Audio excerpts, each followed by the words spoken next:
Admiral Park Doan stood alone in the observation room, his old eyes watching a hologram of Earth spinning slowly in the darkness. Blue oceans, green forests, white clouds drifting across continents. It was beautiful. It was home. And then, as he had watched 10,000 times before, the sky filled with fire. Ships appeared from nowhere. Beams of light struck the surface. Cities vanished in seconds. The oceans boiled. The forests burned. 10 billion people died screaming, and the blue planet turned black. Doan was 847 years old. Medical technology kept him alive, kept his body working, but nothing could heal the wound in his heart. He had never seen Earth with his own eyes. He was born on a ship, like his father and his grandfather, and 20 generations before them. But he carried the memories of those who had been there. Memory implants, passed down through centuries, let him experience the final days as if he had lived them himself. He remembered running through burning streets in Seoul. He remembered holding a dying child in Tokyo. He remembered the last transmission from the United Nations. Begging for mercy that never came, the Valari had given no warning. They had sent no message. They simply arrived one morning and began killing. Later, the survivors learned why. The Valari were an old empire, spread across hundreds of star systems. They had been watching humanity for centuries, studying them, waiting. To the Valari, humans were not people. They were animals, vermin. Earth was a pretty world with good resources, and the vermin needed to be cleaned out. 98% of humanity died in 3 days. The survivors fled in whatever ships they could build or steal. Colony vessels, research stations, mining platforms, anything that could hold air and move through space. They ran into the void between galaxies, into the cold darkness where no one would follow. The Valari watched them go and laughed. "Let the vermin die in the empty dark," they said. "Let them starve and freeze and fade away. Problem solved." But humans did not die. Humans survived. For 4,000 years, the fleet wandered. They found ice moons to mine for water. They found dead planets to strip for metal. They built new ships from the bones of old ones. They invented technologies that the Valari could not imagine. Desperation made them clever. Hatred made them strong. And through it all, they remembered. Every child learned the story of Earth. Every family kept the names of those who died. Every ship carried a piece of soil from the homeworld, kept in a glass case like a holy relic. The knock on the door pulled Doan from his memories. He turned off the hologram and straightened his uniform.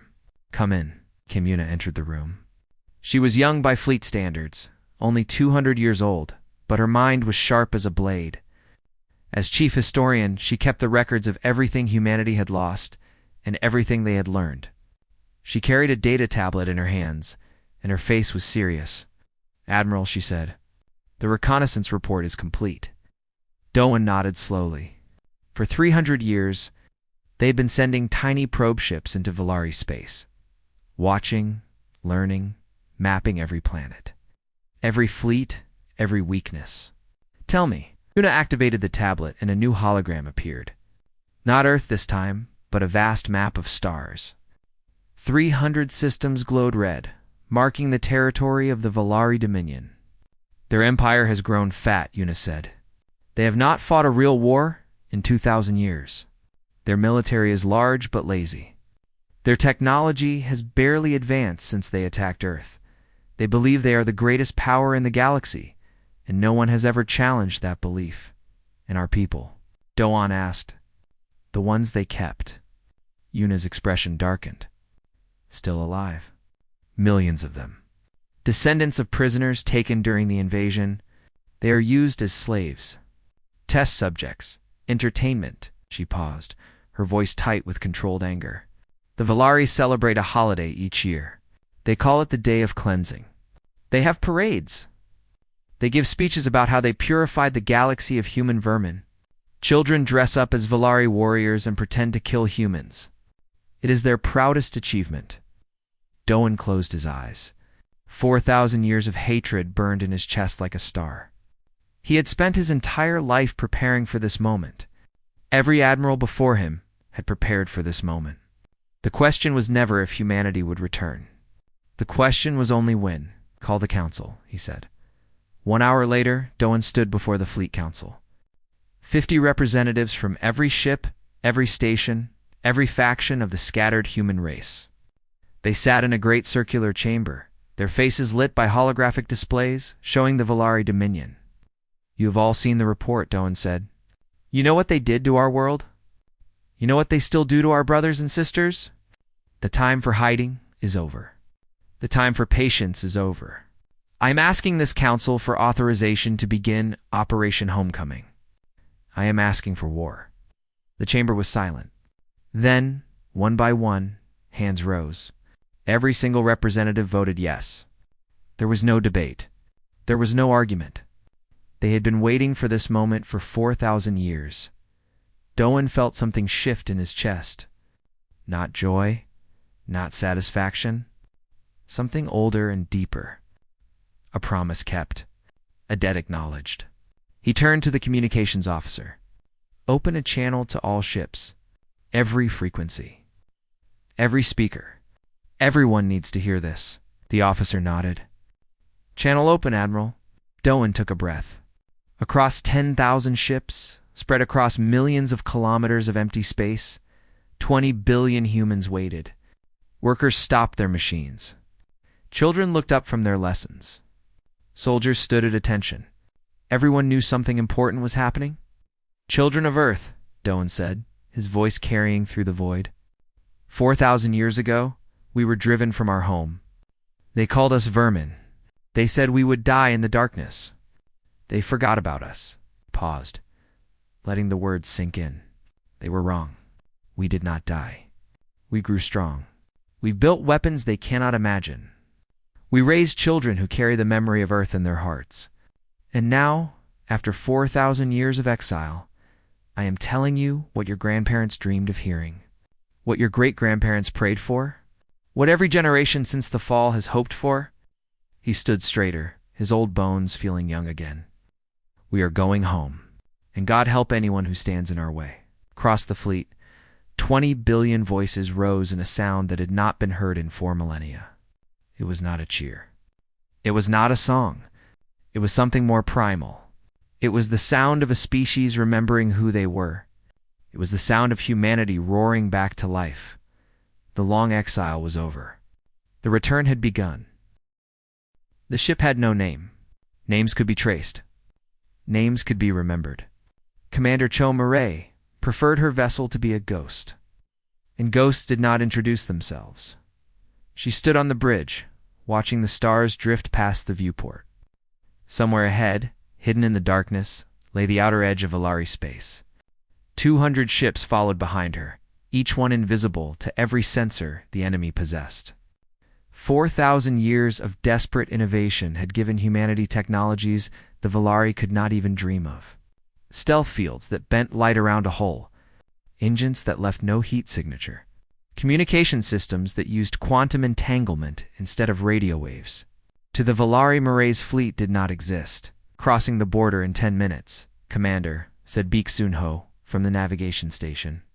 He was a thin man with quick eyes, trained in languages and infiltration. He had spent 50 years learning to speak Valari, to walk like them, to think like them. Soon, he would walk among the enemy for the first time. Murray nodded. Any activity on their patrol routes? Nothing unusual. They run the same patterns they have run for centuries. They are not expecting visitors. Of course they were not.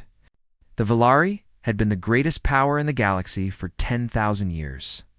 They had conquered or destroyed every species that challenged them. Humanity had been their easiest victory, a primitive race that had barely reached the stars before being wiped out. Why would the Valari watch their borders? There was nothing out there except empty space and dead vermin. A soft voice spoke from the ceiling. Commander, I am detecting increased communication traffic from the colony world ahead. It appears to be preparation for a celebration. Murray looked up. The voice belonged to Han Guan, the ship's artificial intelligence. But calling her artificial was not quite right. 2,000 years ago, Ji-Wan had been a human woman. When her body began to fail, she chose to upload her consciousness into a computer system. Now she lived in the ship's computers, seeing through its sensors, thinking with its processors. She was not the only one. Thousands of humans had chosen this path, becoming something between machine and ghost. "What kind of celebration?" Mireille asked. Juan was silent for a moment. When she spoke again, her voice was cold. "The day of cleansing? Tomorrow marks 4,000 years since they destroyed Earth. They are having a festival." Mireille felt her hands tighten into fists. Beside her, Sunho made a small sound of disgust. 4,000 years, and the Volari still celebrated the murder of 10 billion people like it was a holiday. They probably did not even think about it anymore. It was just another day to drink and parade and feel proud of their glorious empire. "Let them celebrate," Mireille said quietly. "It will be their last." The fleet crossed the border without incident. No alarms sounded. No patrol ships turned to investigate. The humans were ghosts, and ghosts made no sound. 3 days later, Beak Sunho walked through the streets of a Volari colony called Bright Haven. He wore a holographic disguise that made him look like one of them. He was tall and thin, with gray skin and 4 eyes. The Volari around him went about their daily lives, shopping and talking and laughing. They had no idea that a human walked among them. They had no idea that humans still existed at all. Sunho observed everything. The layout of the streets, the positions of military buildings, the behavior of soldiers on patrol. He listened to conversations, picking up information about fleet movements, political gossip, economic troubles. The Volari were not happy. Their empire was too large, too slow, too corrupt. Citizens complained about taxes. Politicians argued about border disputes with minor species. Nobody talked about humans except as ancient history. Then Sunho saw the memorial. It stood in the center of the city, a great bronze statue of a Volari warrior standing on a pile of human skulls. The plaque at the base described the heroic cleansing of the vermin world, and praised the brave soldiers who had purified Earth for Volari colonization. Children played around the base, climbing on the skulls like they were playground equipment. Sunho stood very still. He had trained for decades to control his emotions. He could lie to anyone, pretend to be anyone, feel nothing when the mission required it. But standing in front of that statue, watching children laugh and play on a monument to genocide, he felt something crack inside him. He took a breath, then another. He memorized every detail of the statue. He would remember this. They would all remember this. Back on the ship, Mireille reviewed the intelligence reports coming in from across Volari space. The picture was becoming clear. The empire was vast, but weak. Their military had not fought a serious battle in 2,000 years. Their ships were old designs. Their tactics unchanged since the conquest of Earth. They had grown fat and comfortable and blind. But the reports also revealed something else. Something worse, Commander Juan said. "I have finished analyzing the data from the slave camps." Mireille turned to the holographic display. Images appeared, recorded by tiny drones that had infiltrated Volari facilities. She saw humans in chains. Humans in cages. Humans being beaten, experimented on, humiliated for entertainment. Millions of them, spread across hundreds of worlds. Descendants of prisoners taken during the fall, bred in captivity for 4,000 years. "They don't know," Juan said softly. "They don't know we're coming. They don't know we even exist anymore. They think they are alone. They think this is all there is." Mireille felt tears on her cheeks. She wiped them away angrily. "Send everything to Admiral Park. Tell him the mission has changed. We are not just here for retribution. We are here for rescue. Already sent, Commander." Mireille looked at the images again. A young woman with hollow eyes being led to an auction block. Children who had never seen the sky. Old men who had been born and would die in chains without ever knowing freedom. Her people, her family, waiting for a rescue they did not believe was possible. "Juan," she said, "how old were you when Earth fell?" The AI was quiet for a long moment. "I was 7 years old. I was visiting my grandparents in Busan when the ships appeared. I remember running. I remember my mother carrying me. I remember the fire. Another pause. I remember everything, Commander. I have never forgotten. I cannot forget. Murray nodded slowly. That was why they were here. Not just for vengeance. Not just for justice.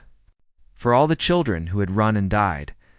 For all the children who had been born in chains. For every human who had ever looked at the stars and wondered if they were alone. They were not alone. Not anymore. In the distance, a Valari patrol ship drifted past. Its sensors swept the area, searching for anomalies. For just a moment, a single blip appeared on its screen. Probably sensor ghosts, the captain muttered, dismissing the reading. He was wrong. The ghosts were very real.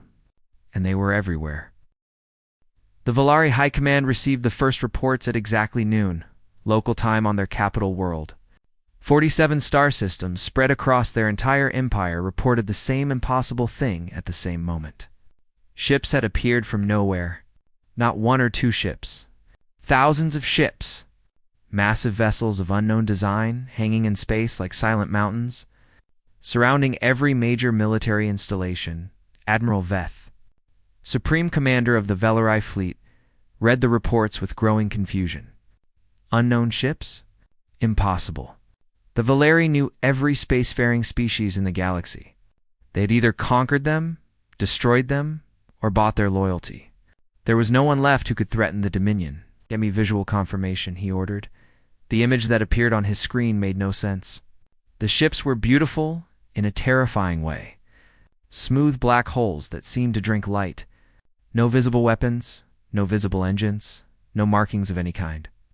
They were simply there, like holes cut in the fabric of space itself. Sir, his communications officer said, voice shaking, we are receiving a transmission. All frequencies. All systems. They want everyone to hear this. Before Veth could respond, the message began. A human face appeared on every screen in the Valari Dominion. An old man with tired eyes and iron-gray hair. He wore a simple military uniform with no medals, no decorations. When he spoke, his voice was calm and cold. I am Admiral Park Doan of the human fleet. Yes, human. The species you tried to exterminate 4,000 years ago. The vermin you thought had died in the darkness. We did not die. We survived. We grew strong. And now we have returned. Across the Empire, billions of Valari stopped what they were doing. Workers in factories. Children in schools. Soldiers in barracks. Everyone stared at their screens, trying to understand what they were seeing. Humans. The vermin. It was impossible. It had to be a joke. A trick, Admiral Park continued. You are holding millions of our people as slaves. You have 3 standard cycles to release them unharmed. If you do not comply, we will take them ourselves. There will be no negotiation. There will be no mercy. There will only be consequences. The transmission ended. For a long moment, the Valari Dominion was completely silent. Then, slowly, Admiral Veth began to laugh. Humans, he said, shaking his head. The vermin actually survived. And now, they think they can threaten us?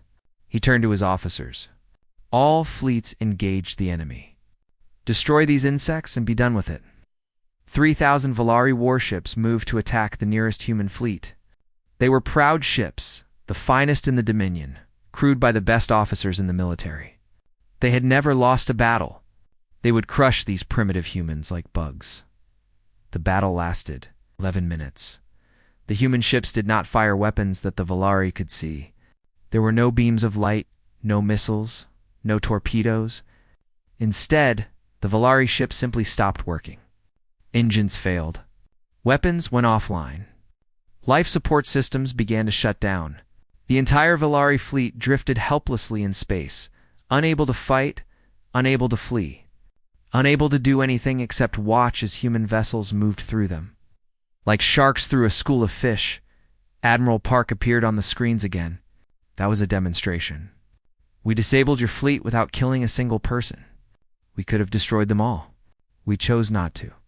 You have 2 cycles remaining. On the Valari homeworld, Admiral Veth stared at the reports in disbelief.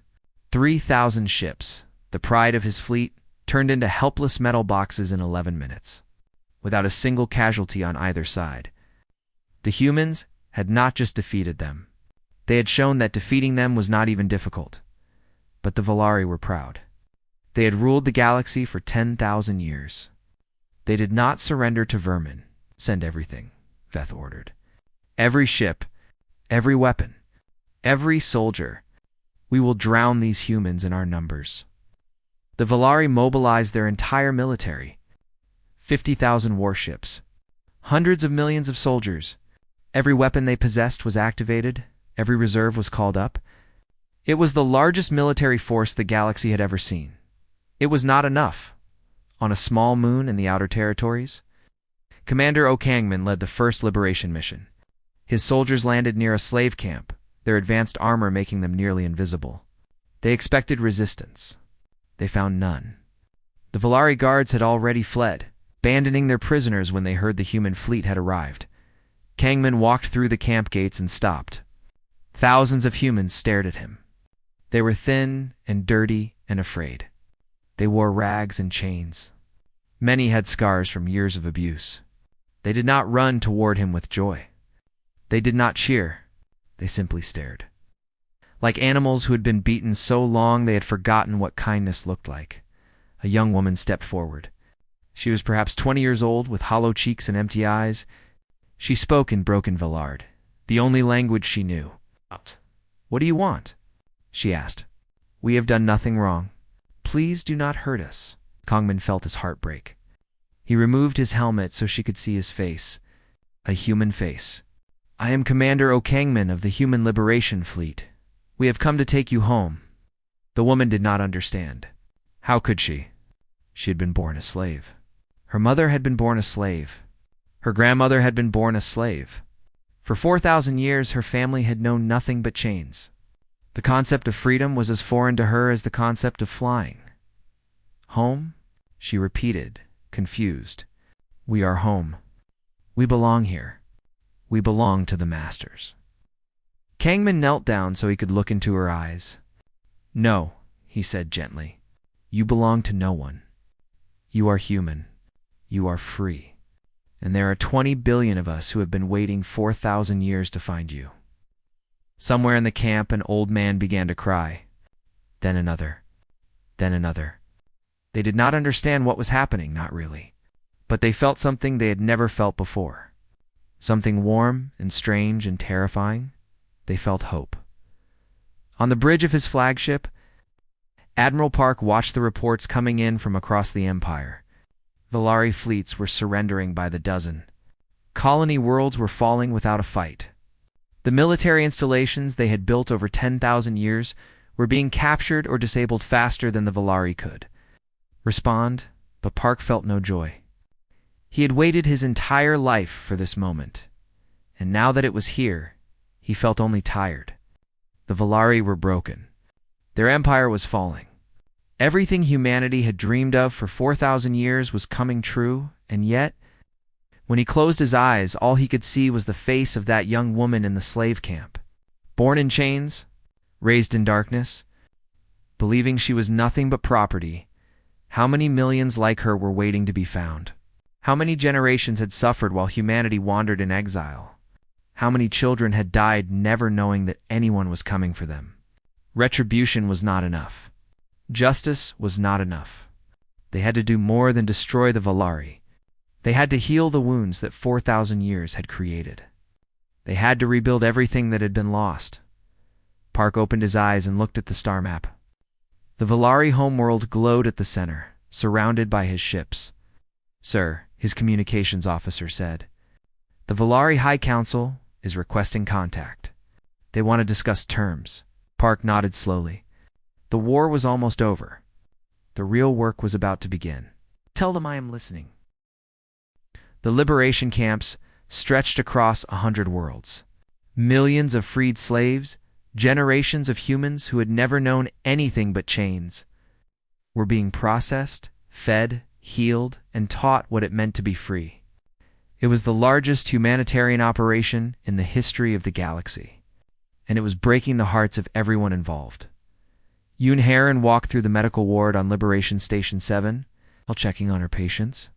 She was a doctor, trained to heal wounds and cure diseases. But the wounds she saw here were not in the body. They were in the soul. Men and women who flinched when she approached, expecting to be hit. Children who did not know how to play because play had been forbidden. Old people who apologized for breathing, for existing, for taking up space. 4,000 years of slavery had done something terrible to these people. They had been bred for obedience, taught that they were inferior, punished for showing intelligence or ambition or hope.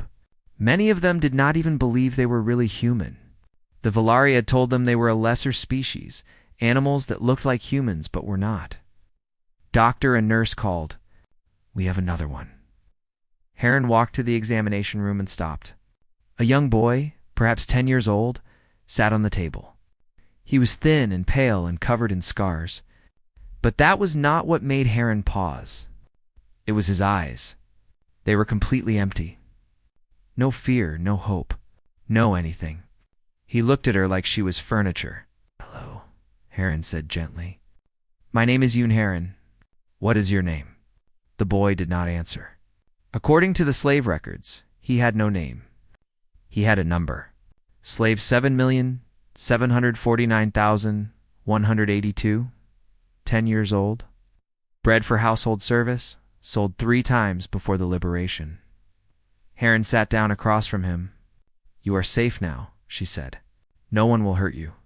You are free." The boy blinked. "What does that mean?" Heron did not have an answer. How do you explain freedom to someone who has never experienced it? How do you teach hope to someone who has never been allowed to dream? On another world, Kong Ji-Yuk walked through the ruins of a Velari city. He was a soldier, part of the ground forces that had swept through the empire like a storm. The war was over.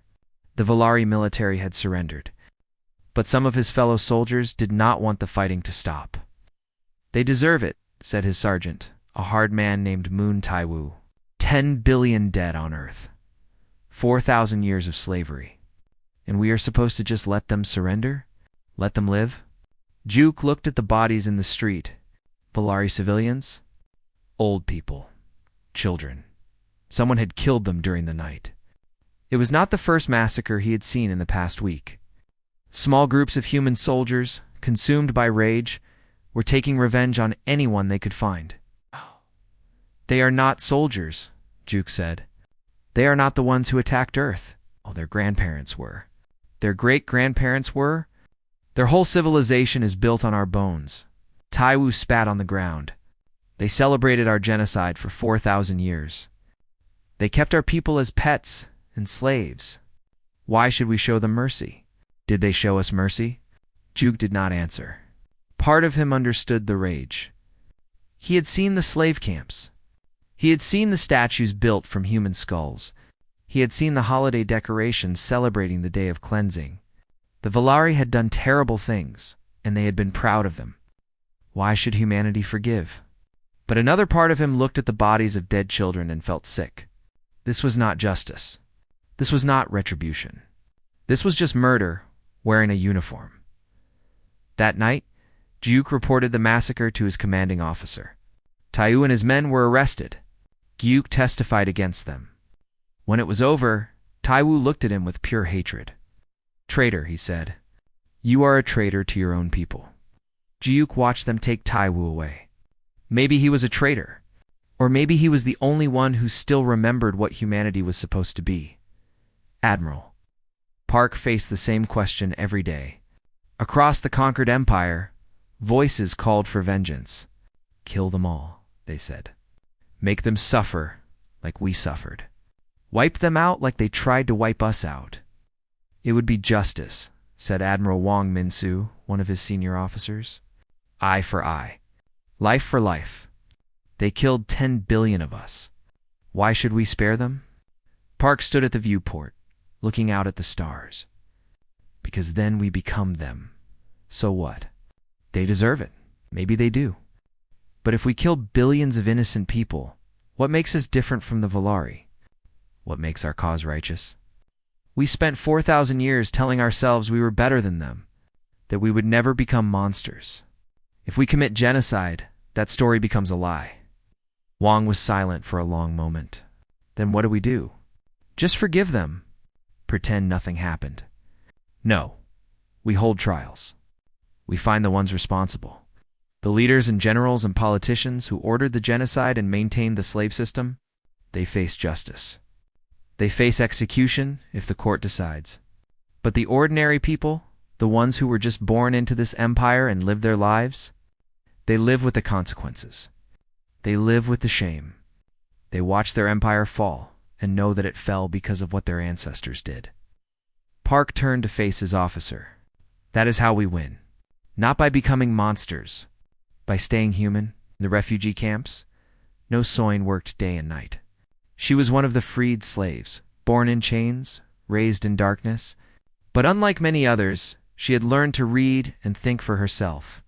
She had dreamed of escape even when escape was impossible. And now, against all belief, she was free. The fleet had given her a job. She was a liaison, a bridge between the free humans of the fleet and the freed slaves of the camps. She spoke both languages, understood both traumas. She helped people who had never made a choice in their lives learn how to decide what to eat for breakfast. One day, an officer from the fleet asked her to speak at a council meeting. They wanted to hear from someone who had experienced slavery firsthand. They wanted to understand what they were fighting for. Soyin stood before the council, trembling. She had never spoken to important people before. She had never been allowed to speak at all.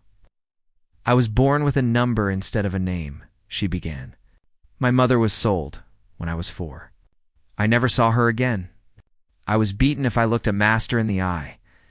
I was told that humans were animals, that we deserved to be slaves, that freedom was a lie invented by mad creatures who had died in the darkness long ago. She paused, gathering her courage. For my whole life, I believed them. I believed I was nothing. I believed this was all there was. Tears ran down her cheeks, but her voice stayed steady. And then your ships appeared in the sky. And you told me I was free. You told me I was human? You told me that 20 billion people had been waiting 4,000 years to find me.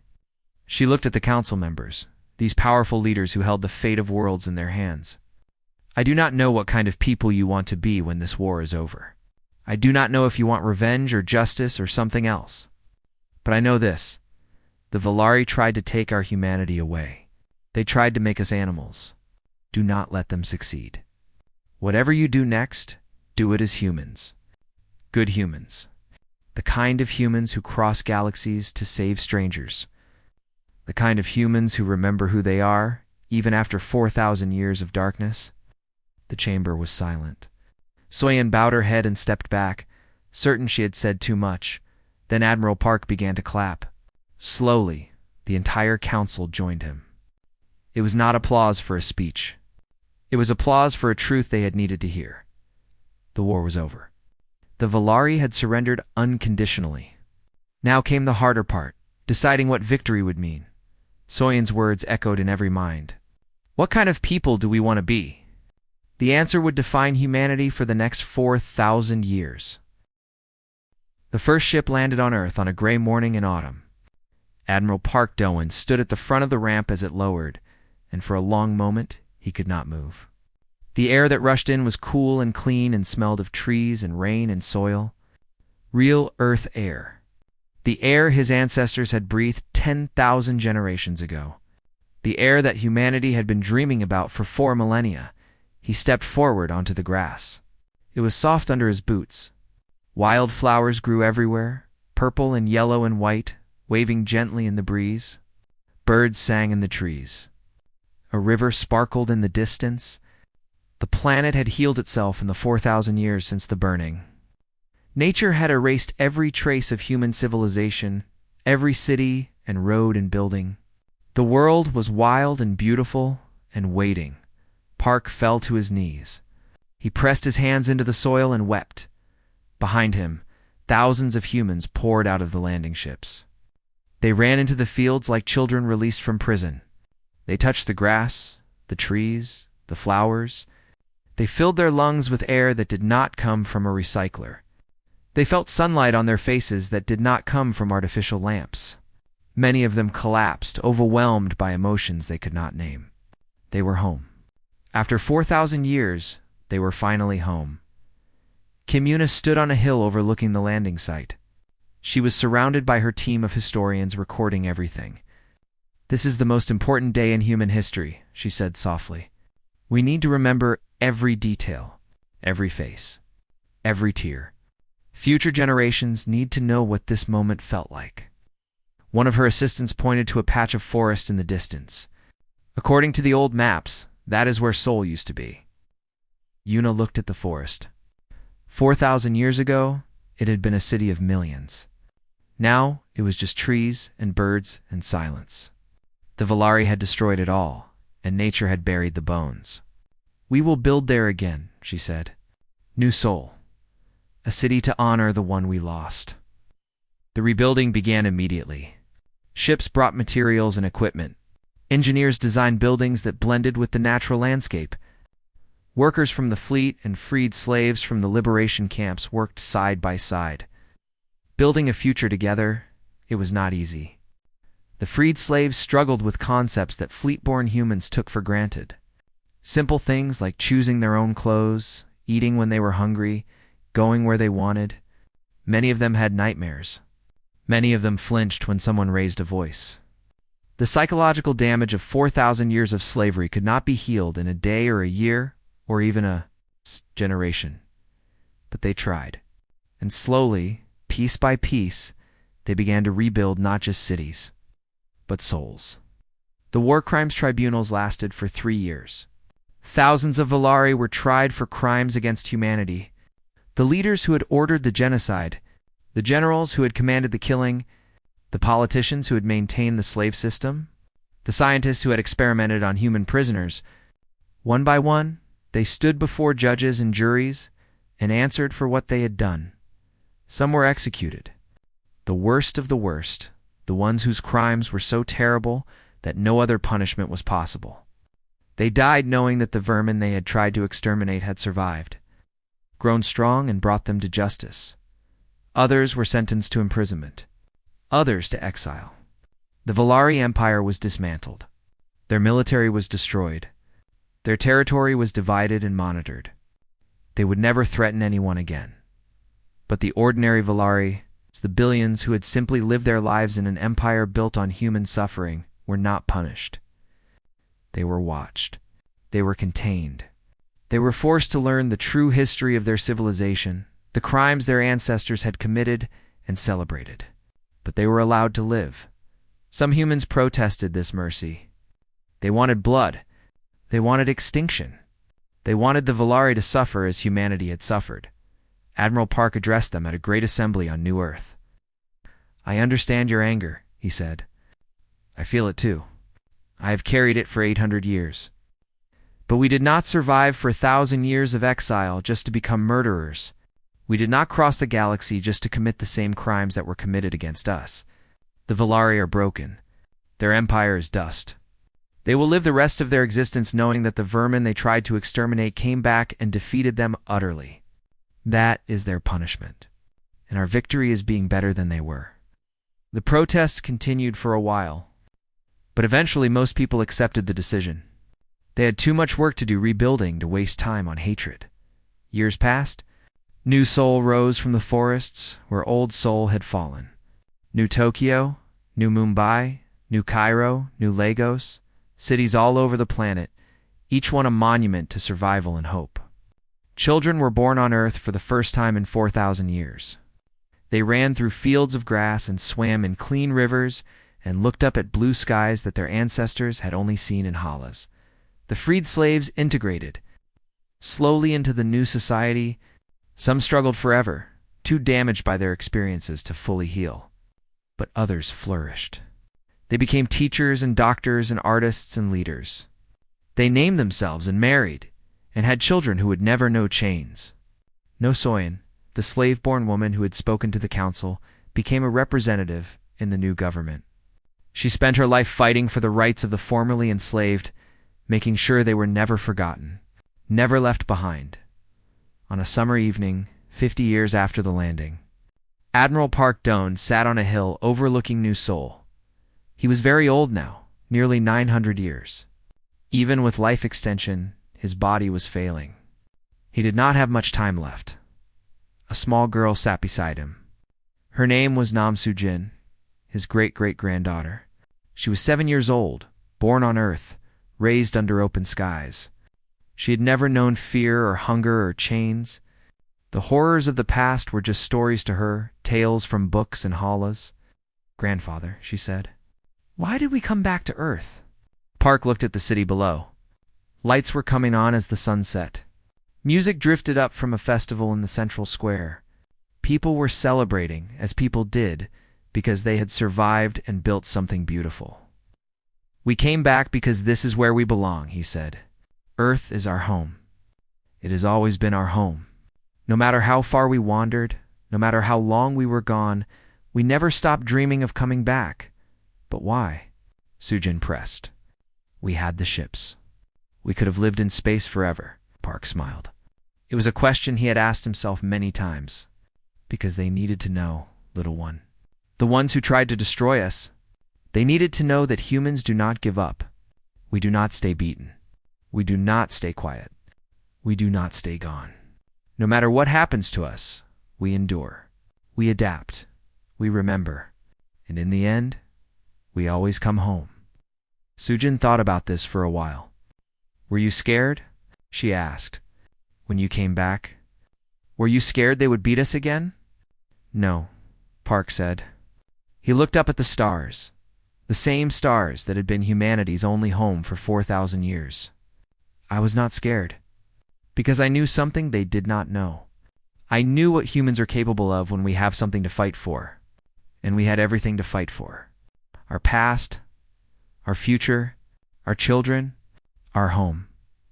He put his arm around his great-great-granddaughter and held her close. The city sparkled below them. The stars sparkled above. And somewhere out in the universe, the remnants of the Valari Empire lived in shame. Knowing that the vermin they had tried to exterminate had not only survived but triumphed, Grandfather Soo-jin said sleepily, "Will you tell me the story again? The story of how we came home?" Park smiled. It was the same story he had told 1,000 times. The same story every human told their children now. The story of exile and survival and return. The story of how humanity refused to die. "Of course, little one," he said. "It begins 4,000 years ago when Earth fell and the stars became our only home. But it does not end there, because humans never end. We just keep going, keep fighting, keep hoping. And no matter what the universe throws at us, we always, always find our way back." He began to speak, and Soo-jin listened, and the sun set over a world reborn. The long night was over. Humanity was home. And the story continued, as all human stories do, into a future full of possibility and wonder and hope. The end.